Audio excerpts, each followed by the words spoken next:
You're eating the right foods and making smart choices at the grocery store.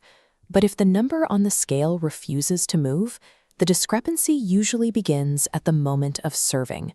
Most people rely on visual estimation, using a handful of nuts, a splash of oil, or a scoop of rice to determine a portion. The problem is that human beings cannot accurately judge three-dimensional volume by eye alone.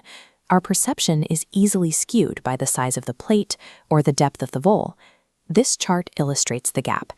Research from the American Journal of Clinical Nutrition found that individuals routinely underestimate their food intake by 30 to 50%.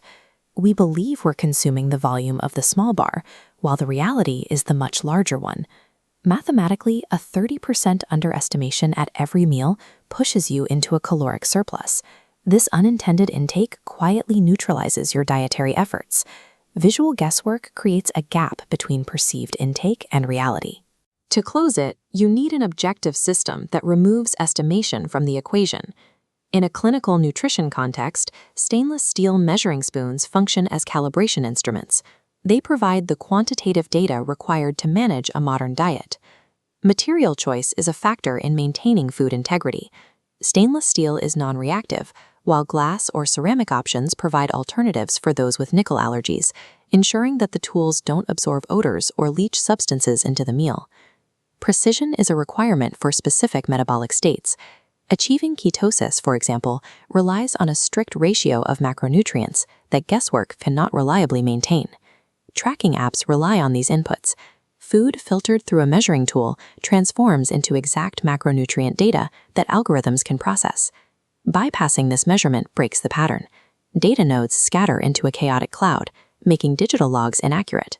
Introducing mechanical precision turns dietary guesswork into manageable data.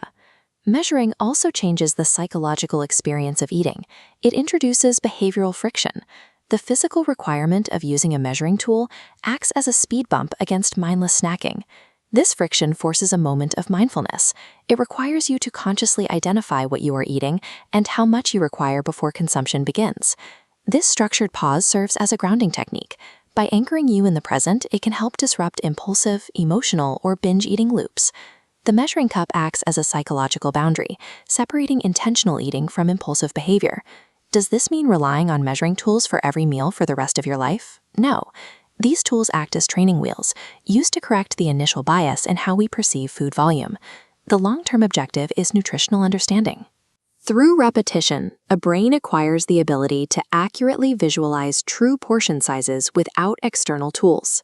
This repetition builds a mental database. You begin to instinctively recognize the difference in physical space occupied by calorie-dense foods on the left versus nutrient-rich foods on the right. This literacy allows for intuitive eating that is grounded in reality rather than estimation. By removing the guesswork today, you build the discipline and visual memory required to manage your intake tomorrow. Mastering portion control through measurement is an intervention that aligns your perception with your actual intake,